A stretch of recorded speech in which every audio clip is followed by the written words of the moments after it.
Hello everyone, and welcome back to Dragalia Foundry, a fan channel where everything Dragalia Lost can be found. For today's video, I want to talk all about our countdown bonus for the first anniversary and why this is such a great time to start playing Dragalia Lost. I also want to provide some tips for returning players and newcomers alike, so that hopefully you can set yourself off on a great journey ahead through the world of Valbyria and give yourself the power that can push you through a lot of content in the early game. So for this countdown bonus, for the next week in the lead up to the anniversary on the 27th, we're going to get 2 free summon vouchers every day, and you should think of this as just the appetizer because on the 27th, we're having a short maintenance, we're getting a brand new banner which will likely be a Gala Dragalia showcase, which is when we have a heightened appearance rate for 5 stars. We have powerful new adventurers who come out that are the highlights of that banner. So you want to be prepared for that and try save all your summoning resources over the next couple days as you start playing the game for that particular showcase. Don't waste them on the showcase that's active right now. The current showcase or banner is pretty bad, so my first tip is try save over the next week if at all possible. You don't actually want to summon just yet. You want to start play through the campaign using the free story characters since they're plenty good for that and even for lots of endgame stuff, but save your summoning resources for that big event. Besides the countdown bonus and the likely showcase to come next week, we also have a catch-up campaign that's happening right now. So it's called this Boosted Might campaign. Basically, there are limited endeavors with extra rewards for quests that you want to be doing anyway, things that are part of your dailies, things that the game encourages you to do just to progress and get stronger. So if you're new to the game or returning player or even an existing and franchise player, those are going to be available to you and they're well worth doing just to collect the rewards. That's going to be available for that same week-long period. We also have double mana from the main campaign. So if you're someone who hasn't played through the story yet, or maybe the most recent chapters of the story, you can get double mana, and mana, when you're first starting off, is a pretty precious resource. You're going to use that to unlock mana nodes in the mana circles of your characters, which are kind of like skill trees, and those mana nodes can power up their stats, grant them an extra skill or ability, power up their skills and abilities, even provide access to special character stories. So it's a good time to play through the campaign, whether for the first time or if you're coming back to it. And there are some other upgrade events that are happening as well that basically amount to extra drops on some of your routine daily quests. So if you're curious about what to do when you first start off the game, my number one suggestion is try to clear through at least Chapter 6 of the campaign. One of the great things about Dragalia Lost is you can view as much or as little story as you want to. If you don't care about the story, you can skip it, and there's a very convenient summary feature where you'll get just enough context and enough text to kind of know what's going on without actually having to sit through it. Now, it is voice acted in Japanese, and it's pretty fun if you actually want to partake in it, but if you just want to come into this game for the gameplay and that's the main motivator for you, or maybe as a hero collector, try to clear through at least Chapter 6 to start because that's going to give you access to some of the most important daily quests. Chapter 7 is also important, and if you're more of a returning player, this is where I'd say you really want to make sure you have Chapter 7 done. It unlocks a special mode called Void Battles. Every month, there's a limited treasure trade of monthly items that you can exchange void leaves, which drop from those battles, for items in that treasure trade. So there's not that much time left in September, and that's why I say if you're brand new, that may not be something that's viable for you just to actually complete Chapter 7 and actually complete a lot of those void battle endeavors, but it is technically possible if you really want to dive all the way in. At the least, I would suggest completing Chapter 6, and you'll really want to complete each of these chapters because they're going to unlock significant new parts of the game that power you up. So this should be the first thing you try to do. Chapter 1, you're going to unlock your castle. Chapter 2, you gain the ability to play co-op. You get some extra dragons by playing through these various chapters. You get access to a second worm print slot, which powers up your adventurers even further, and so on. So try to play through the chapters. Around 6 and 5, it does get a little harder if you're just playing with the story characters, and that's what I'd recommend, since like I said, I think you should try save all of your summoning if you can for that anniversary banner next week. But the great thing about all quests in Dragalia Lost, so this is another thing that people can easily miss, is when you click on a quest, you have the option of doing it solo or co-op. Make sure you know about this co-op page because this is the only way you can spend Gather Wings. Dragalia Lost uses basically 2 types of stamina. There's actual stamina, which is here, that's used for single player, and then the Gather Wings are a separate stamina system that's used for co-op.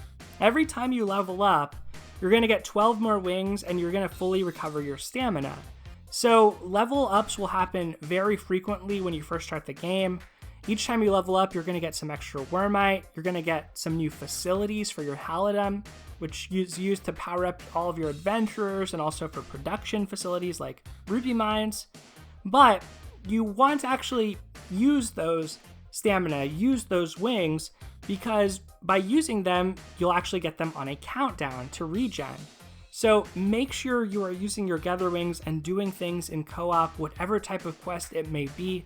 Co-op is easier because all 4 players have access to a dragon that they can shapeshift into. In single player, only one of your adventurers can be shapeshifted at a time. So when you start to hit that wall in story mode, consider checking out co-op. You may be able to find players who can help you out.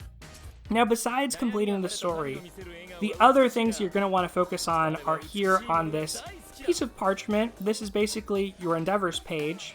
I'm going to go ahead and accept my endeavors. There are some limited void battle endeavors happening right now. If you're a returning player, you might be able to do those right away.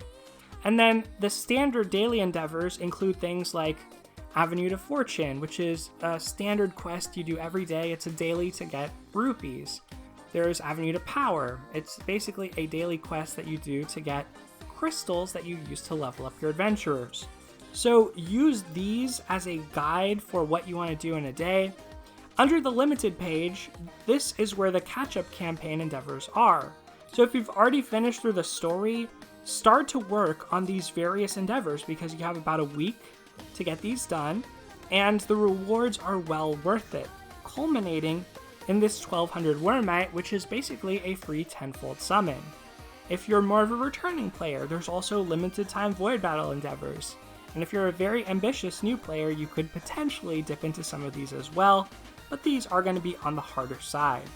Besides that, there are some normal endeavors for those of you who are really enfranchised and want to get access to some cool new things they added as of this update, like stickers, so you can also check that out if you are more enfranchised.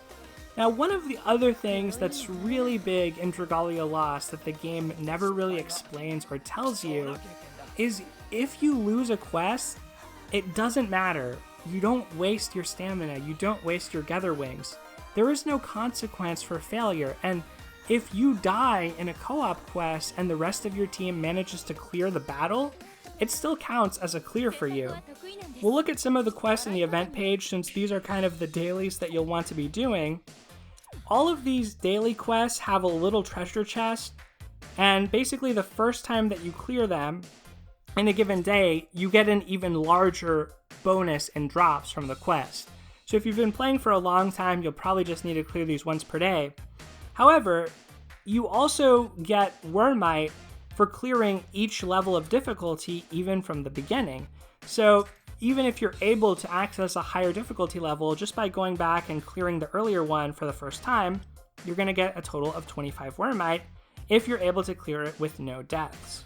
So never spend Wormite to revive in a quest.